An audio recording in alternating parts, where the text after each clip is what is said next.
Pregação de hoje, fraqueza. Vamos ler Romanos capítulo 7, versículo 7. Que diremos? A lei é pecado? De modo nenhum. Contudo, eu não conheceria o pecado se não fosse pela lei. E, gente, preste atenção nisso aqui, porque isso aqui é central. Paulo, aqui, ele é aquele fariseu, achava que não tinha pecado. Mas ele diz, por meio da lei, eu conheci o pecado. Eu sei que hoje, por conta de um entendimento errado sobre a lei, muitos cristãos desprezam a lei.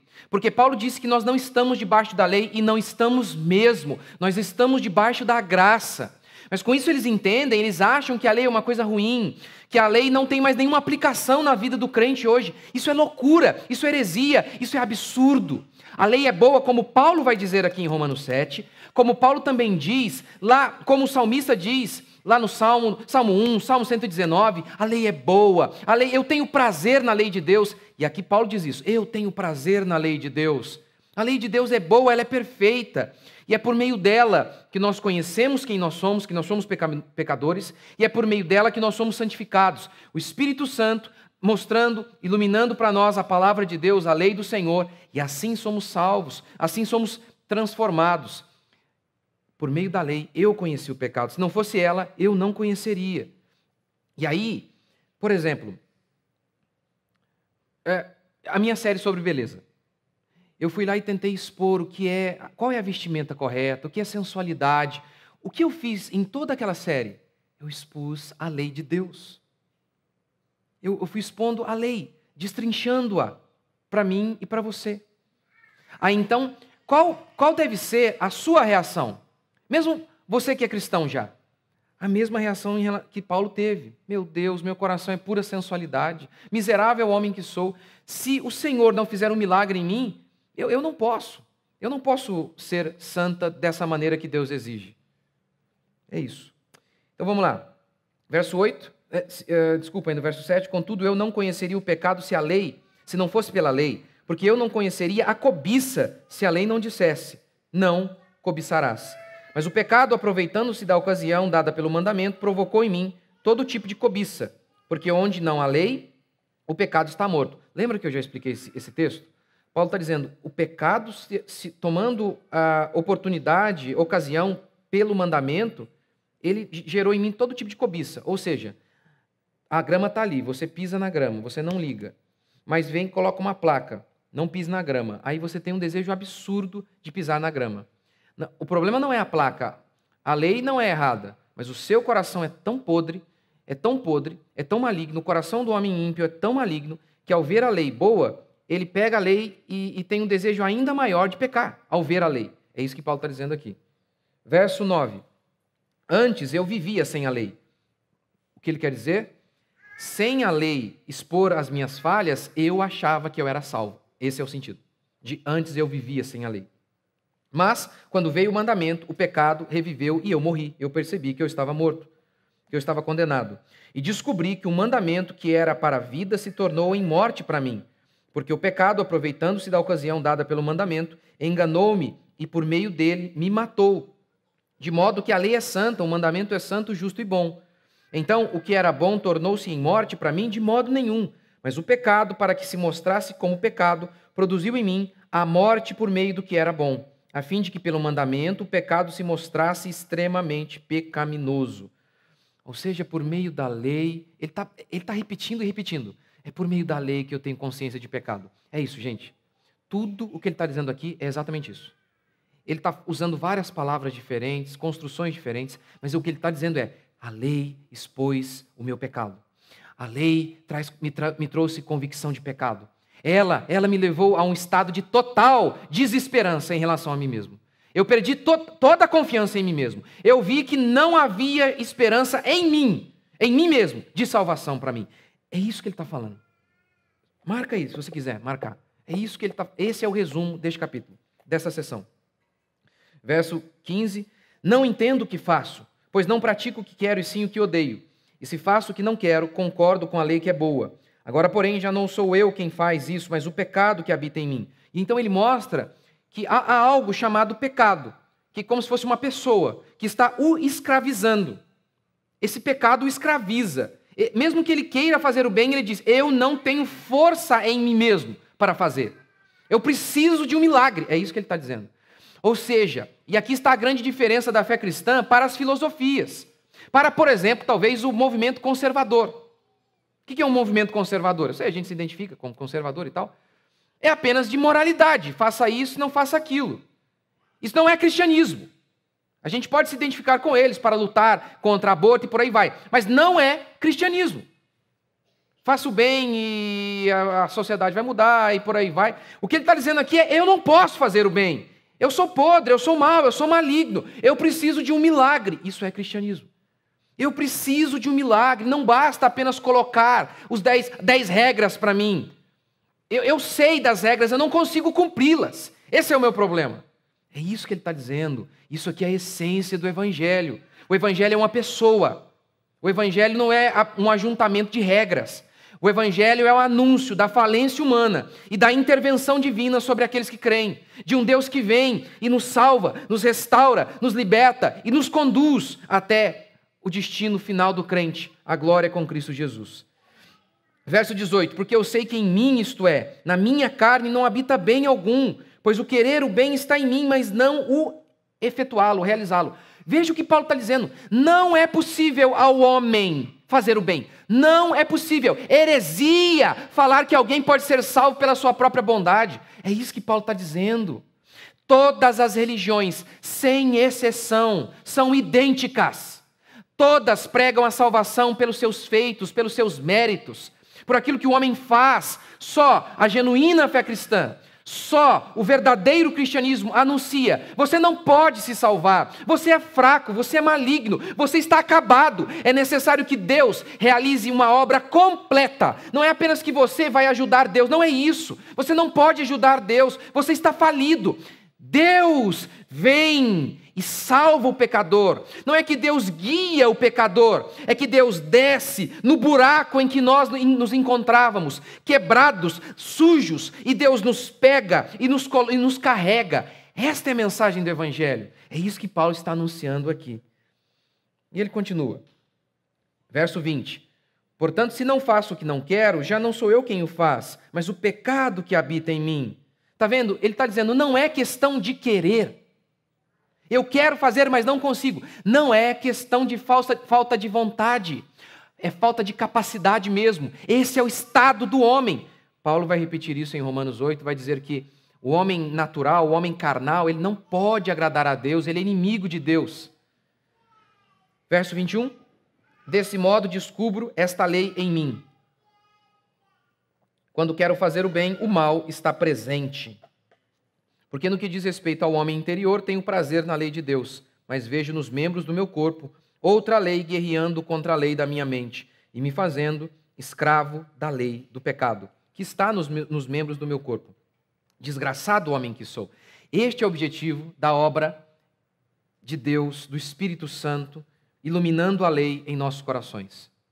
Nos levar o pecador a esse estado de consciência plena de que ele é um maldito. Desventurado aqui é isso. Maldito, desgraçado, infeliz, infortunado, infeliz, maldito. Todos os adjetivos possíveis aí para descrever a nossa desgraça.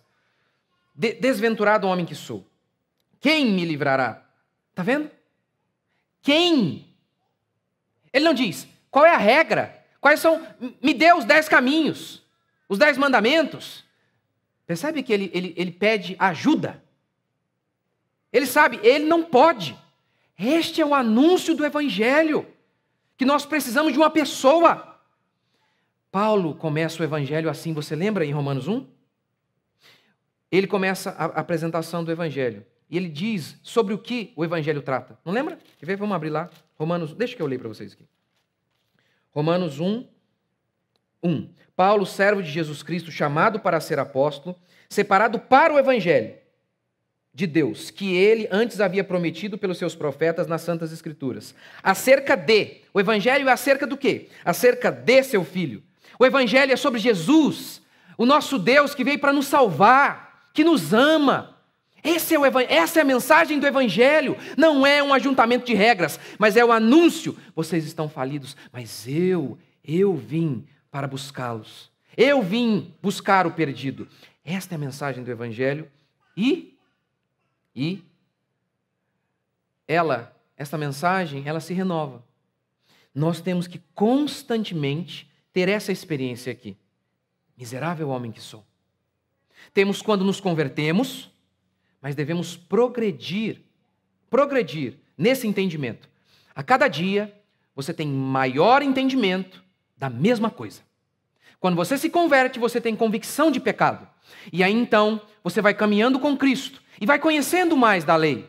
E quanto mais da lei você conhece, mais percepção de que você é maligno você tem. É por isso que Paulo diz no final da vida: fiel é a palavra e digna de toda aceitação que Cristo Jesus veio ao mundo salvar os pecadores, dos quais eu sou o principal. Ele está morrendo e ele diz: eu sou, não era, mas sou o pior dos pecadores. Então, é sobre isso que eu quero falar hoje. E eu percebo isso muito na minha caminhada, como isso aqui é real. Como isso aqui é real. Essa revelação contínua da mesma coisa. Esse aumentar da mesma ideia, essa ideia que vai se tornando mais e mais clara a cada dia. É a mesma ideia de que somos pecadores, de que precisamos de Cristo. Somos pecadores e precisamos de Cristo. Quando você se converte, é isso que acontece. Mas nós nos convertemos a cada dia. Esse entendimento, eu sou pecador, eu preciso dele, vai se expandindo. Tem é a história de C.S. Lewis, As Crônicas de Nárnia. Lembra um episódio, um momento em que, eu não lembro qual personagem, se encontra com Aslan, que representa aqui a Jesus Cristo. C.S. Lewis era cristão. E a personagem se encontra com Aslan, com Jesus, mais uma vez, depois de algum tempo. E aí ela diz: você está maior. E Aslan diz: não, eu não estou. Eu não estou. A sua percepção de mim é que aumentou. Eu não mudo, não tem como eu ser maior do que eu já sou. Andar com Jesus é isso. É ver mais do mesmo. É ampliar a nossa visão do que já enxergamos. É ter mais e mais convicção de que somos malignos. E mesmo assim, o nosso Deus nos amou. E mesmo assim, Ele nos perdoou de todos os nossos pecados. E continua nos perdoando. E continua nos conduzindo. A cada dia temos mais e mais consciência. Desventurado homem que sou. Se você não tem essa experiência contínua, você precisa avaliar se você é cristão genuíno, porque o cristão genuíno, ele diz isso aqui, miserável homem que sou, várias vezes. Várias e várias vezes. Então, vamos lá. Primeiro, Paulo diz que tem prazer na lei de Deus. Qual é a evidência de que alguém está se convertendo ou que alguém se converteu? Prazer na lei de Deus. Os homens vivem para os seus prazeres. A única pergunta que vem à mente dos homens é gostoso? Essa é a única pergunta que importa a um homem sem Deus. É gostoso? Vai ser legal? O homem carnal não está nem aí para Deus e para a sua lei. Paulo diz isso em Romanos 8:8. Paulo diz isso em 1 Coríntios 1:24. Que o homem carnal, o homem natural, não aceita as coisas do Espírito, não pode entender as coisas do Espírito. Mas quando você começa a se aproximar de Cristo, a pergunta muda de é gostoso para é verdadeiro? Deus disse isso? Essa é a pergunta do cristão. Quantas vezes pessoas que acabaram de se converter me mandam perguntas assim: pastor, aqui no meu trabalho está acontecendo isso, isso e isso. Isso é certo? Eles não perguntam: eu vou perder o meu emprego se eu fizer isso? Não. Eles querem apenas saber: isso é certo? Porque se for errado, eu não vou fazer. Tenho prazer na lei de Deus. O salmista, no Salmo 1, diz isso. Bem-aventurado o homem que não anda no conselho dos ímpios, não se detém no caminho dos pecadores, nem se assenta na roda dos escarnecedores. Antes, ele tem o prazer na lei do Senhor. Ele tem prazer na lei de Deus. O Salmo 119 diz a mesma coisa. Evangelho de João, capítulo 14, versículo 21. Jesus disse: aquele que tem os meus mandamentos e os guarda, esse é o que me ama. Quem me ama? Aquele que guarda os meus mandamentos, aquele que tem prazer na minha lei. É por isso que, se você é um cristão genuíno, o cristão genuíno, ele quer ouvir o evangelho genuíno, ele quer saber o que é o certo. Por exemplo, em relação às minhas vestimentas, qual é o certo? O ímpio não. E eles estão em todas as igrejas, estão nas nossas também. Eles vêm ao culto apenas perguntando: me dê alguma palavra, você pode me dar alguma palavra de ânimo para que eu aguente mais uma semana? Eles não querem saber da lei de Deus, eles não querem entender, conhecer o Senhor. E quando você se converte, você começa a querer saber o que é certo. E quando você já é um cristão, você quer seguir a lei de Deus. E quando você faz isso, você percebe a sua incapacidade. Ao ser atraído por Deus, você quer servi-lo. Ao tentar escalar a montanha da lei de Deus, você percebe, você não pode. Você não tem força o bastante. Isso acontece na conversão, a lei expõe sua fraqueza e por isso você se converte, mas isso também se repete na sua caminhada com Cristo Jesus. Vou dar um exemplo. Você se converte, você se vê como pecador, você então confessa: o Senhor é Deus, eu preciso dele. Ok. Um dia então, você já crente, você já nasceu de novo. E aí o pastor prega sobre inveja, sobre humildade. Humildade. Se você entendeu mesmo o que ele disse, você vai terminar a pregação dizendo o que Paulo disse: miserável homem que sou, eu não posso ser humilde. Não, eu não tenho essa capacidade. Eu não posso por mim mesmo. E aí, tá vendo? Parece sempre uma espécie de nova conversão. Uma coisa que eu ouço muitas vezes, muitas e muitas vezes, a pessoa está lá ouvindo, né, uma pregação genuína, e ela diz assim muitas vezes: olha, eu tenho muitas vezes a sensação, eu ouço uma pregação bíblica e eu quase duvido se eu sou salvo. Porque eu penso: gente, como eu não vi isso? Como durante toda a minha vida eu pude praticar algo errado, contrário do que a lei de Deus me dizia? Senhor, tem misericórdia, como eu pude fazer isso por tanto tempo? Como? Cristãos têm essa sensação. Miserável homem que sou, a lei faz isso. Ou você acha mesmo que quando você se converteu, você foi salvo, tudo, instantaneamente na sua vida, foi mudado? Todos os seus pensamentos, todos eles, sem exceção, foram consertados instantaneamente? Não.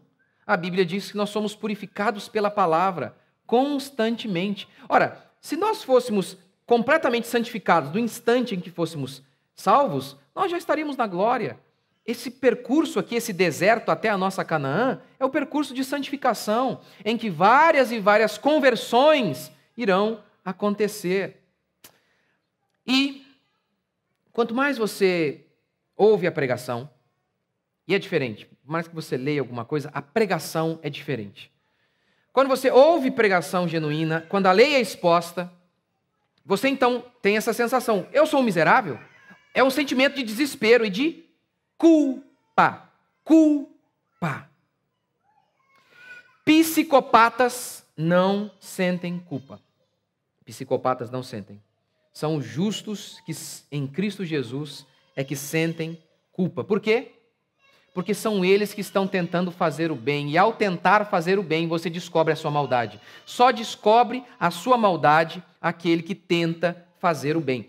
Só percebe que é fraco aquele que tenta escalar a montanha. Os ímpios não têm isso de culpa. Eles não sabem o que é isso. O que o ímpio sente é vergonha por conta do que os outros vão pensar. Eles sentem isso. Quando, por exemplo, um artista, você vê o artista todo envergonhado porque alguém pegou ele no flagra. E ele está arrasado, ele está deprimido. Não tem nada a ver com culpa aquilo ali. A Bíblia diz que o Espírito Santo, só ele gera arrependimento genuíno. Aquilo ali não é culpa real diante de Deus. É vergonha, porque outros descobriram o que ele fez.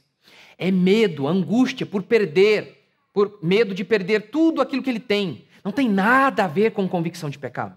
Não tem nada a ver com culpa real. gerada pelo Espírito Santo de Deus ao iluminar a lei de Deus. Há uma tristeza que é boa, diz Paulo. É a tristeza que o Espírito Santo gera ao expor a lei por meio de seus servos. Então, quando você ouve a lei de Deus, e aí você ouve o que é ser um pai, por exemplo. O que é ser um bom pai? O que é ser um homem de verdade? Você já teve o desejo de que o chão se abrisse e você entrasse ali? Porque você olha o mandamento e você olha para si e diz: Senhor, olha o que a tua palavra diz sobre o que é um pai. Olha quantas vezes eu perco a paciência. O amor é paciente. Quantas vezes? Você sabe o que é esse nível de culpa? Esse desespero que Paulo está sentindo aqui. Esse desespero que Lutero sentiu. É isso. E nós vamos sentir isso várias vezes. Há uma tristeza que é boa. É Deus produzindo culpa real. E a culpa bíblica, o sentimento bíblico correto, não é vergonha dos outros, não é nem mesmo medo do inferno. É a sensação, a percepção clara de que você ofendeu a Deus e que você feriu o próximo. Isso é culpa. Isso é a culpa bíblica e correta. É uma preocupação com o fato de que você não amou a Deus e ao próximo. Isso é culpa. O resto é qualquer outra coisa, mas não culpa real. E quando então você tenta escalar o monte, quando você tenta escalar o monte para se santificar, você vai perceber o mesmo que Paulo percebeu na conversão, você vai perceber também na sua caminhada. Eu não posso.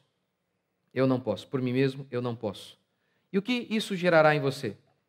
Primeiro, você vai ver o seu pecado e vai entender o valor do perdão de Deus. A pecadora adúltera, lembra? Ela muito amou, disse Jesus, porque ela muito foi perdoada.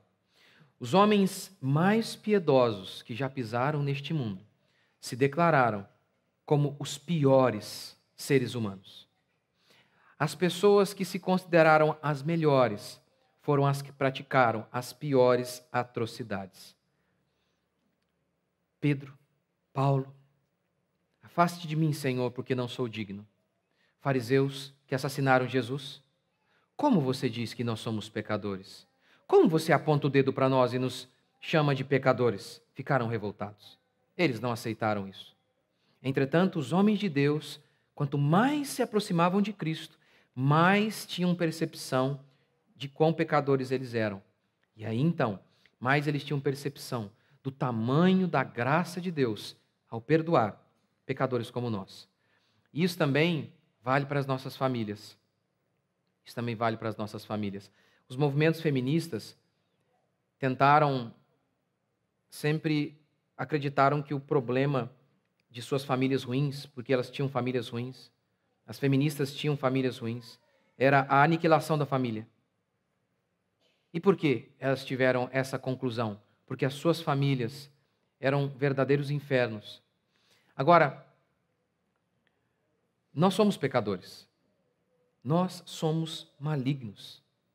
Somos impacientes, somos egoístas, enxergamos as coisas sempre. Não pense que não é assim. Sempre a nosso favor. A nosso favor. Essa é a sua condição. Essa é a minha condição. É claro que nós precisamos de graça em casa. É claro que aí então nós entendemos o quanto nós só podemos nos conectar com Deus por meio da graça e do perdão. E nós também só podemos nos conectar uns com os outros e nos mantermos juntos por meio do perdão. É por isso que o perdoai as nossas ofensas está ali, na oração do Pai Nosso, ao lado do pão nosso de cada dia. Quanto mais percepção de pecado você tem, mais você entende o tamanho da obra de Cristo ao perdoar você. Você entende então quão amado por Deus você é. Apesar de todas as suas falhas e constantes falhas, Deus te amou e te perdoou de todos os seus pecados de ontem, de hoje e de amanhã. Segundo, quanto mais você caminha tentando fazer o bem, mais você então percebe que você é mau, que você não pode por si mesmo caminhar. Você não é apenas salvo pela fé, você vive pela fé. Eu vou encerrar assim. Você entendeu incorretamente o que Jesus quis dizer com o reino é das crianças e que você deve imitar uma criança. Você entendeu incorretamente. Como as pessoas comumente entendem essa passagem?